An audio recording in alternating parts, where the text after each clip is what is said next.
දවසක් යාළුවනේ අද මම වීඩියෝ එකක් දාන්න ටිකක් පරක්කු වුණා. ඇයි දන්නවද? මට අසනීප නිසා මම බෙහෙත් ගේන්න ගියා. එනකොට 2ට විතර වුණා යාළුවනේ. ඉතින් මම මේ අර ඊයේ පැකේජ් එක බලපු යාළුවෝ කිව්වා මේ පොඩ්ඩක් ලොකු පැකේජ් එකක් දාන්න කියලා. ඉතින් මට හිතුණා දැන් මේ පැකේජ් එකක් දාන්න ඕනේ කියලා. එහෙනම් බලමුද අපි මේ පැකේජ් එක මොනවද කියලා. මේ මල් දෙකකුත් එක්ක ලොකුම ලොකු ස්වීට් ක්‍රීම්. මේ බලන්න බයි කලර් වෙලා ස්වීට් ක්‍රීම් ලස්සනට හොඳට වැවිච්ච හොඳ ගහක්. ඒක කට් කරගන්න නම් තව මාසයක් විතර තියෙන්න වෙනවා. මේක නැනෝ ස්වීටි. ඒකත් නම් කට් කරගන්න පුළුවන් වෙයි. නැනෝ ස්වීටි මම මේ ඉඩෝර වැඩි හින්දා වැටමාර කොළ දාලා තියෙන යාළුවනේ. ඒකට මොකද හිතන්න එපා. මොකද ඒව පොහොර වෙනවනේ. මේ මල් දෙකකුත් එක්ක නැනෝ ස්වීටි. මේක මට උස්සන්න බෑ මේ පෝච්චිය. සිසෝ ගහක්. සිසෝ යාළුවනේ. මේ මල් දෙකක් තියෙනවා ඒකේ.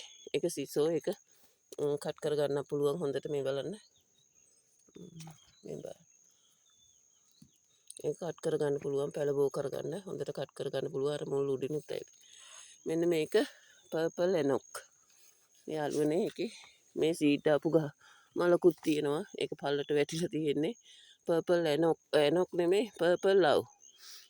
පර්පල් ලව් යාළුවනේ මේ බලන්න ලස්සනට දම් පාට මල ඉරි වැහලා තියෙනවා. කළු පාට ඉරි ගිහින් තියෙනවා මල පුරාම. ඉතින් යාළුවනේ ඒ ගහ නම් ගොඩක් විශාලයි. ඒවා ගනිද්දි තමයි පෙට්ටි හොයන්න ගියාම ගොඩක් අමාරු වෙනවා. ඉතින් යාළුවනේ මම ඒකට පර්පල් ලව් එකේ පොඩි ගහක් ඊයේ පැකේජ් එකට දැම්මා. ඒක අලවි වුණ නැති නිසා ඒකේ පැලේ ගත්තා. මේක දෙන්න පුළුවන් යාළුවනේ. මේක කට් කරගන්න පුළුවන්. අර කට් කරගන්න පුළුවන්. මම යාළුවන්ට කියනවා ලොකු ගහ ගත්තොත් යාළුවනේ පැකේජ් එක 5200ක් වෙනවා. තේරුණානේ? පොඩි ගහ ගත්තොතින් ලොකු ගහ අතෑරලා පොඩි ගහ ගත්තොතින් මේකත් හොඳට වැවිච්ච හොඳ ගහක්. මේ ආපු පළවෙනි මල 4500ට දෙන්න පුළුවන්. මේ ඉතින් කැමති විදිහකට ඉල්ලන්න යාළුවනේ. අසනීපයි මට සමා වෙන්න.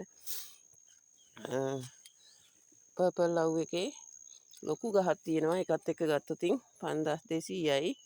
පොඩි ගහත් එක්ක ගත්තොතින් 4500යි. එහෙමනම් යාළුවනේ කැමති කෙනෙක් ඉන්නවා නම් මගේ WhatsApp නම්බර් එකට කෝල් එකක් හරි මැසේජ් එකක් හරි තියන්න. 077යි 10යි 20යි 879. ඒ වගේම මම ඔයාලට කියනවා මාව subscribe කරන්න, like කරන්න, comment කරන්න, තවත් කෙනෙකුට බලන්න share කරන්න කියලා යාළුවනේ. එහෙනම් යාළුවනේ අදට වීඩියෝ එක නවත්තන්නම්. මට අසනීපයි. වැඩි කතා කරන්නත් බෑ. සීම හොඟි හැදිලා. එහෙනම් යාළුවනේ අපි ආයෙත් වීඩියෝ එකකින් හමු වෙමු. ඔයාලට සුමන සමන් දෙවි පිහිටයි.